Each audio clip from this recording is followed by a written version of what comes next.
Hi, everyone. Welcome to the Leasing Highway, a podcast focused and dedicated to the heartbeat of the multifamily industry. My name's Ian Andrews. I am Karen Gladney. We're your hosts. And today we're welcoming a very special guest, Dr. Debbie Phillips, whose reputation precedes her. And we couldn't be more honored to have you on the show. I just got goosebumps. I'm so excited for today and just would like to turn the floor over to you, Dr. Debbie, to introduce yourself and share your incredible background, which could be a show in itself, to be quite honest, but share with everybody, who you are. Well, thank you, everyone, and thank you for allowing me to be your guest today. It's a winning week, and I'm giving a shout out to all of you winners out there, because if you've taken the time to sharpen your saw, you are a winner. And just a little bit about my background. I'm a 34-year industry veteran. I had the opportunity to start 2 residential property management programs at the University of Georgia and Georgia Tech.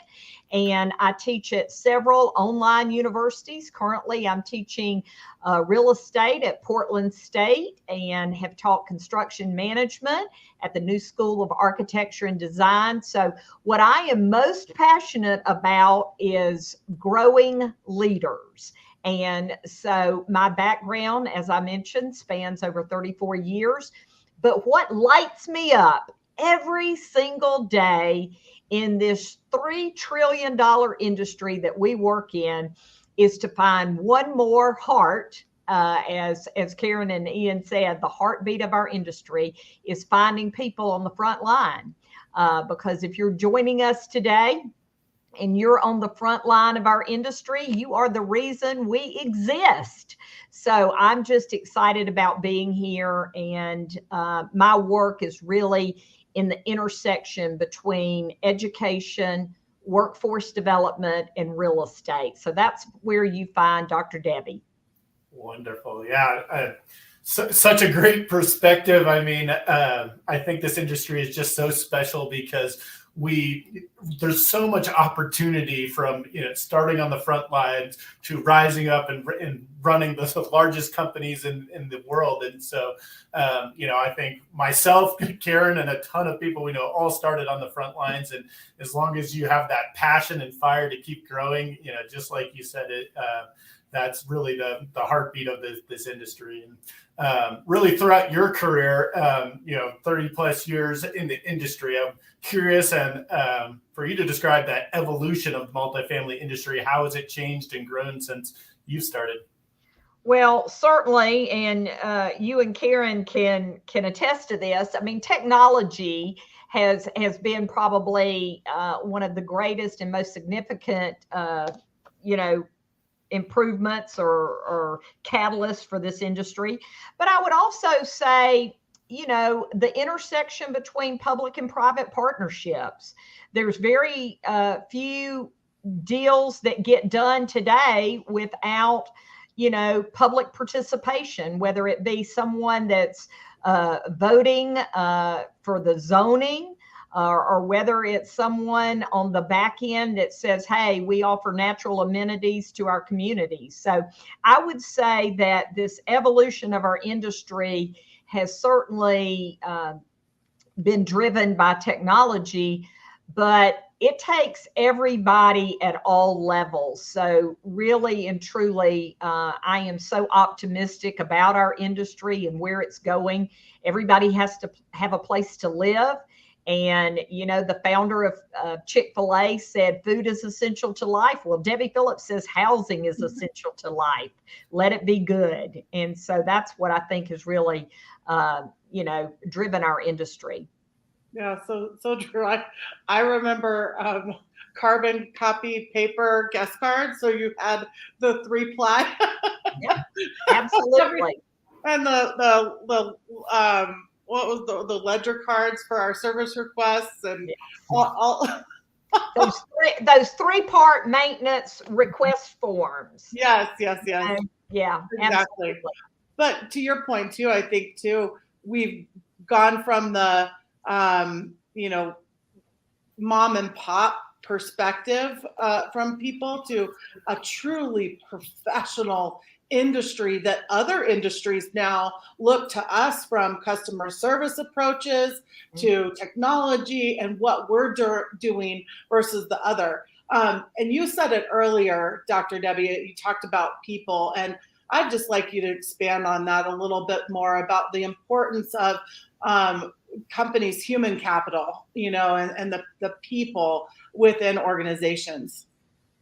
Well, it's foundational, I think today, obviously, it's more, you can find financial capital more easily than you can find human capital. And I think that it's the backbone of our business, and every single experience that we have can be measured back to an experience or an interaction. I think it was Tom Peters many years ago.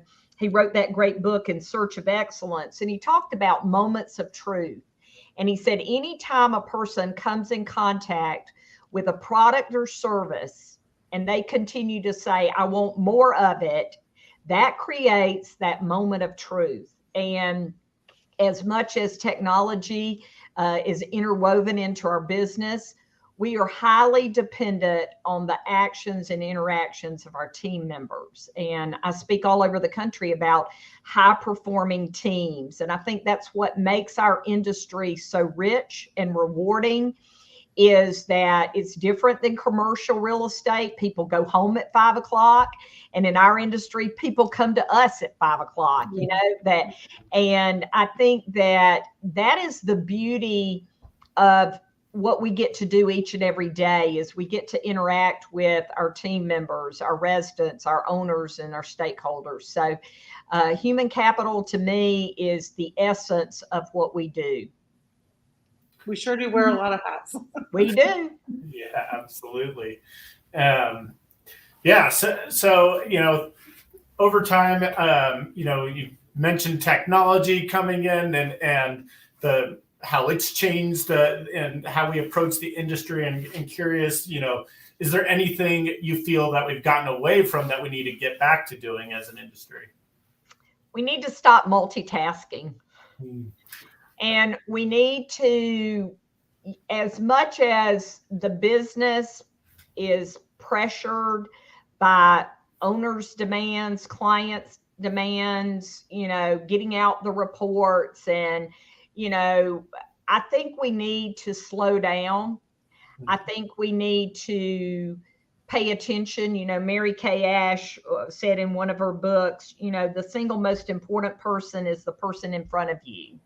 And I think that we need to call a timeout, and we need to really be more intentional, because we do these presentations and people hold their breath as they're looking at their email. I think we need to breathe.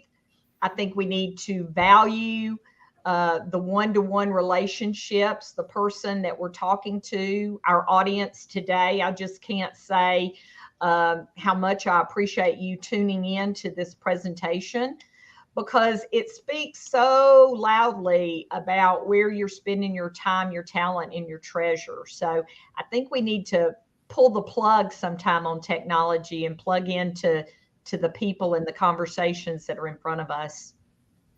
Yeah, it's interesting, what technology provides for us to do. And you hear people talking about possibly moving away from people altogether in certain places. So there's certainly interesting conversations to be had, and that continued collaboration around how to weave in people with technology and keep that human touch, because this is their home, like you said, and people need their homes. Exactly. Well, you want to pop to a break, Ian, and then we'll come back on the other side with you, Dr. Debbie, and just talk about what some of the biggest opportunities are for the industry, which it can overlap a little bit on what things we need to get back to, but also just looking ahead into that crystal ball of the future. Perfect. We'll be right back. Introducing Remote Lock Universal Access Control. Remote Lock lets you manage any lock from smart locks to hardwired access control systems, securing every door from the main entrance to the rooftop patio. And you get to choose from the best top-of-the-line smart locks out there, from brands like Yale, Schlage, Kwikset, August, Mercury, and many more. Now you can configure and add access at the push of a button and set up customized schedules for each and every user, all within a matter of minutes. It even works with property management and booking software like Airbnb, Guesty, Entrata, RealPage, and more. With Remote Lock, you'll finally have a future-proof solution that controls all your properties around the world from a single, easy-to-use platform. Let Remote Lock be the last access control partner you'll ever need. And we're back with Dr. Debbie. On this question about opportunities, I think what's so special about your perspective is that you get to meet with operators from all over the country.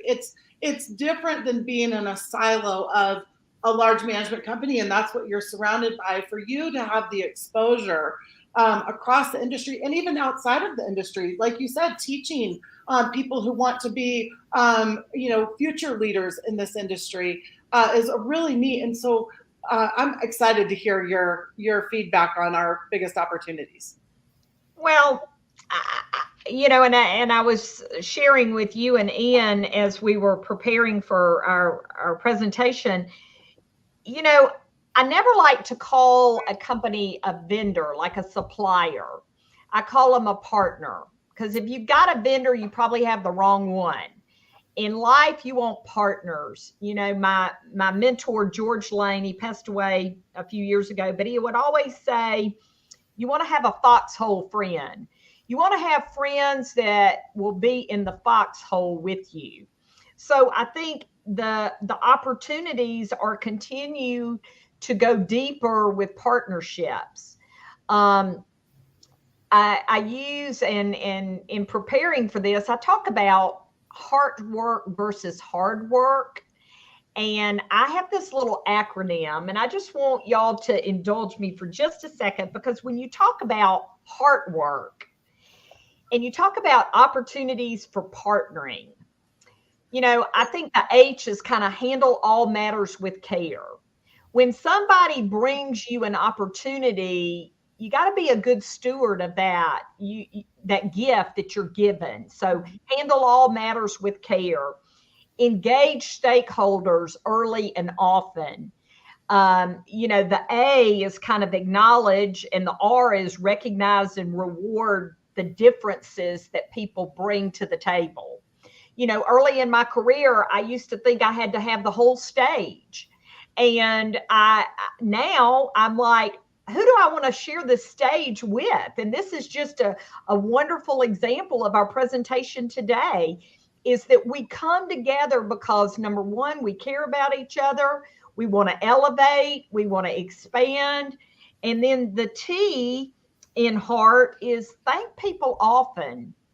What you give thanks for in your life increases.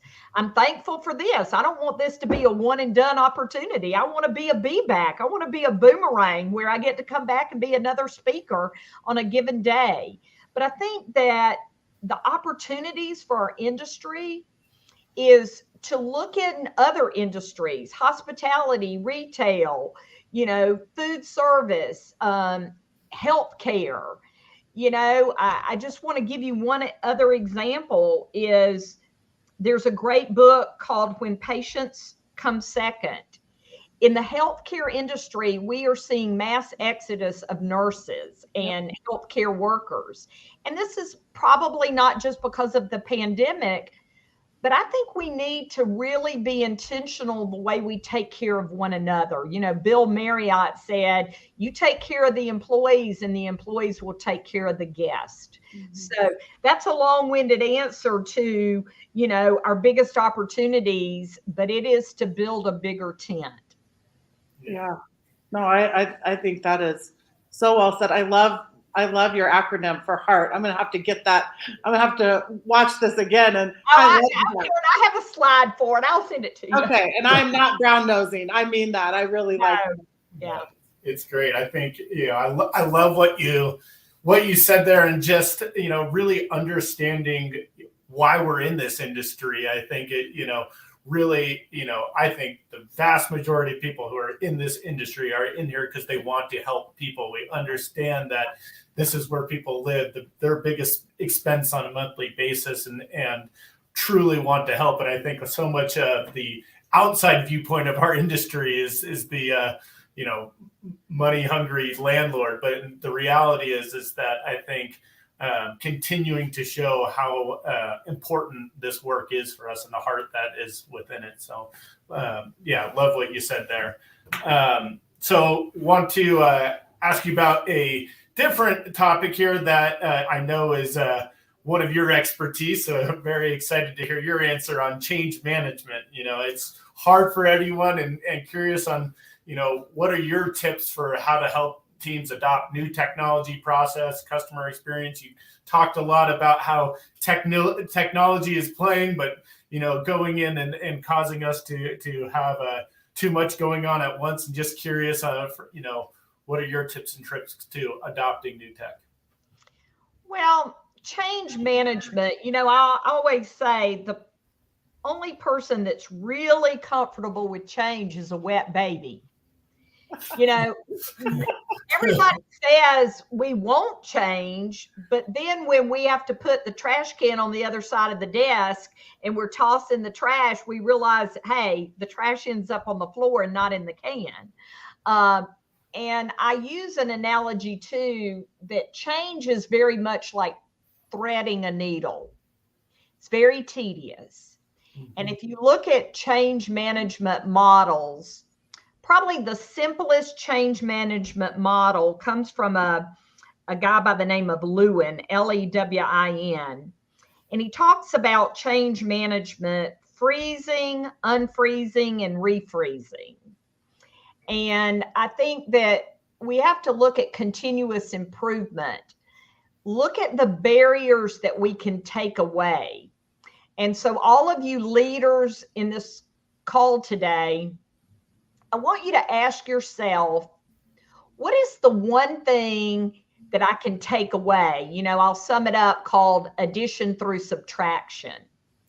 When things get overly complicated, there is a tremendous opportunity to simplify the equation.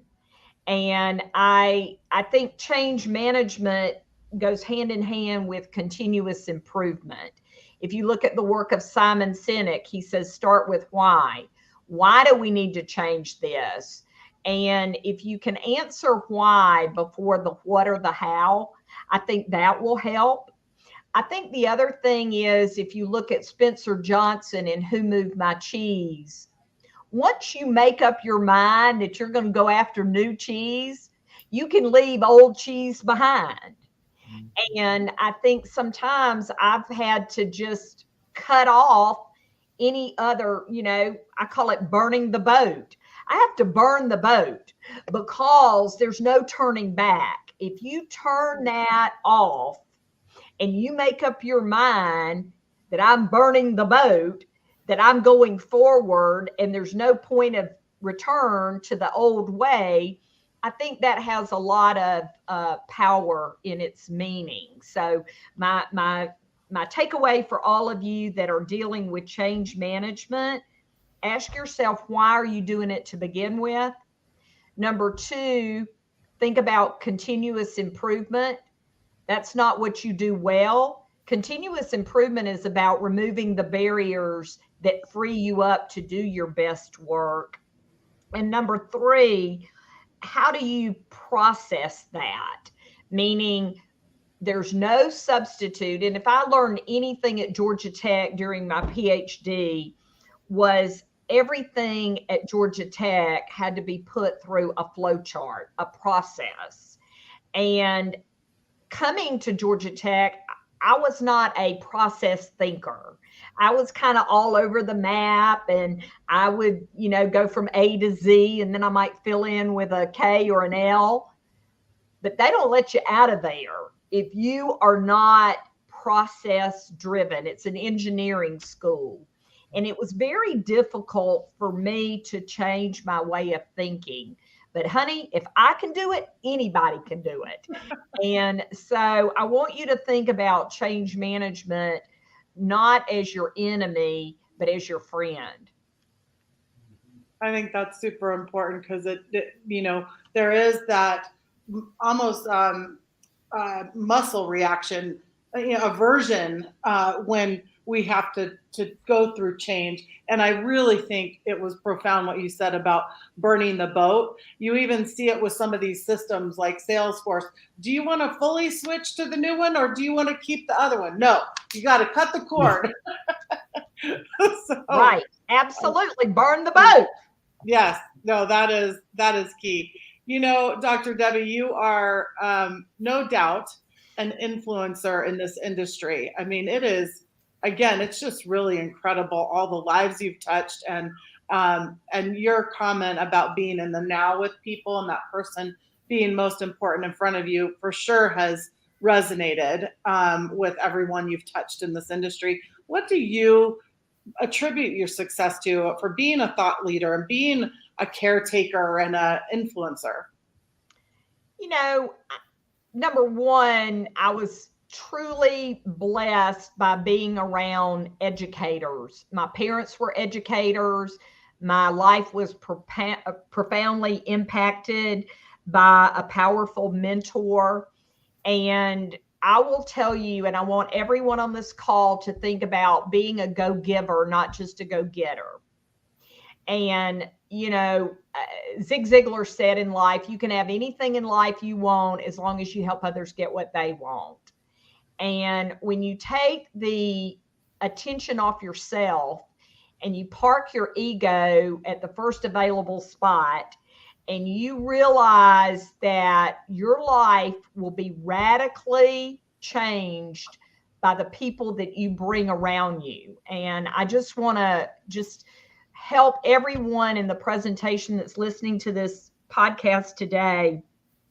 I want you to really, truly just carefully pay attention to who's in your circle.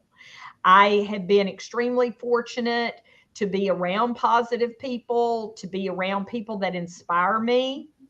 And if you are going to elevate your life, you have to be around people that want to climb higher. And I've been very, very, very fortunate to be in an environment where people want to give back. And people say all the time, "Oh, Dr. Debbie, how can I repay you?" I'm like, you don't have to pay it back, pay it forward. And I want all of you that is listening to this program today, I want you to write a handwritten note to a person that has inspired you in your life. And number two, I want you to think about your plus one. Who in your life that if you could not have shown up today to tune in, you would have said, "Take my place." That's what gives me the greatest joy in my life, is my list is almost, unlimited of the people that I found, not just my college students, but my peers and my colleagues. I mean, I have a whole list a mile long for you, Karen and Ian, to be on this program. So I believe in being a go-giver, not just a go-getter. Yeah, that's a great book too. Have you read that book? Yes. It's a lovely book. Yes. Well, let's take one more quick break and then come back with some personal questions. Okay. Absolutely.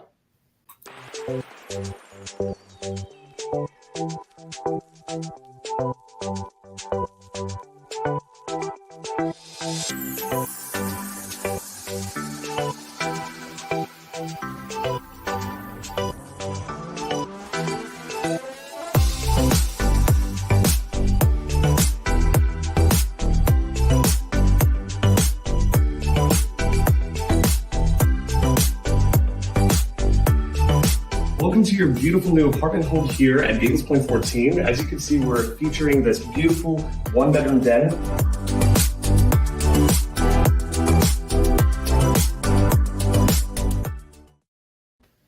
All right, welcome back. So now some time for some fun personal questions. So let's start with, what did you want to be when you grow up? You know, I always wanted to be in public speaking or teaching. I was in 4-H. I don't know if any of our listeners know what 4-H is, but I was always involved in student organizations growing up. My parents believed that if you keep your kid busy, they stay out of trouble. But I was one of those that found opportunities to get in trouble even when I was busy. But anyway, I think that my mother gave me some great advice one time. She said, always do what you were naturally gifted at, but she said, always pick a occupation that doesn't have an expiration date. And so housing doesn't have an expiration date and teaching doesn't have an expiration date. So I just got the best of both worlds.